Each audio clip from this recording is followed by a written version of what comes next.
Hi everyone, today we'll be learning about factorizing. Factorizing means to write as a product.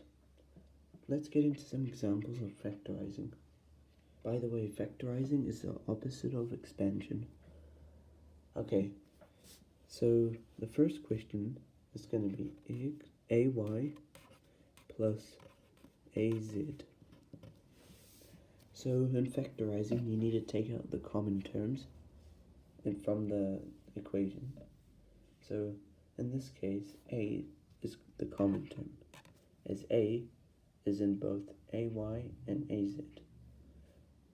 So A is taken out, and now we see what's left from this equation. So as we've taken out A, Y is the remainder of AY, and from AZ, Z is the remainder. That is our final answer. Now let's move on to x, y plus xz.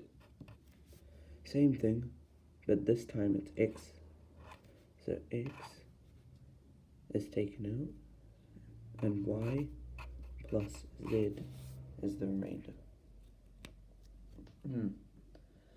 Now let's move on to 5x minus 15. And same thing, but this time we're going to take out 5. And what's left is x. And 15 divided by 5 gives us 3. That is our answer. Now let's do 7x plus 21. Okay, so 7, we have to take out 7, as both 7 and 21, they have 7 in it. So what's left of 7x is x, and what's left is 3 of 21. 21 divided by 7 equals 3. Now let's do 4a minus 4. This time we're going to take out 4, and the remainder is a, and 4 divided by 4 gives us 1, so the remainder is 1. By the way, you can check each answer by expanding. So for the first question, I can check that this is right by going a times y, ay, a times z, az. See? Same answer, meaning our answer is right. I can do it for this second question. X times y, x times z. And this third question, 5 times x, 5x, 5 times negative 3, negative 15.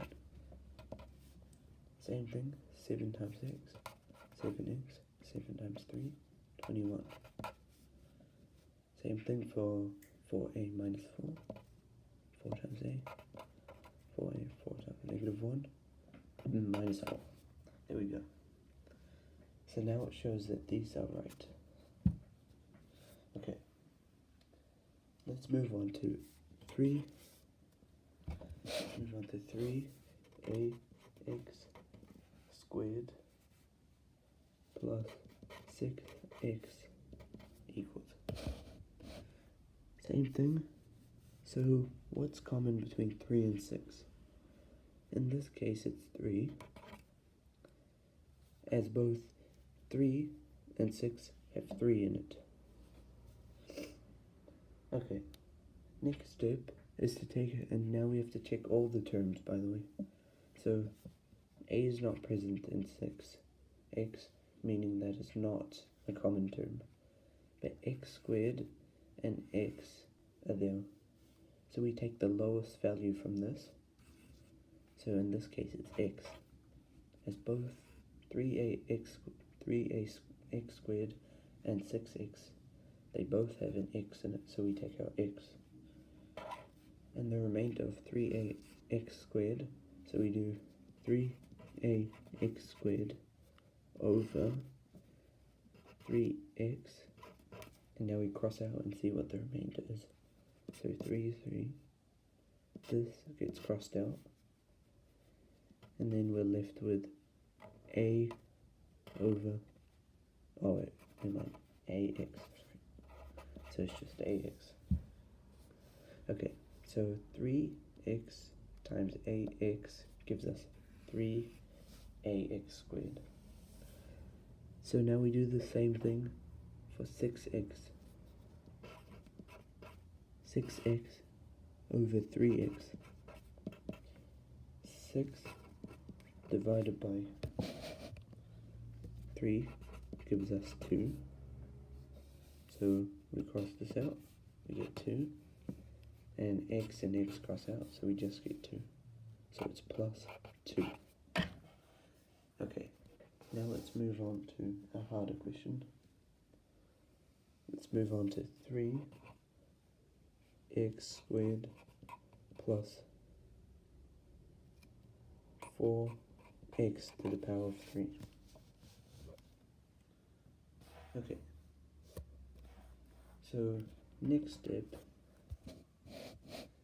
is to factorize. So we take out what's in common, so x squared, and what's left is 3, and from 4x3 over x2 we get 4x, so plus 4x. Thank you for watching. Hopefully you enjoyed this video on factorizing. Bye.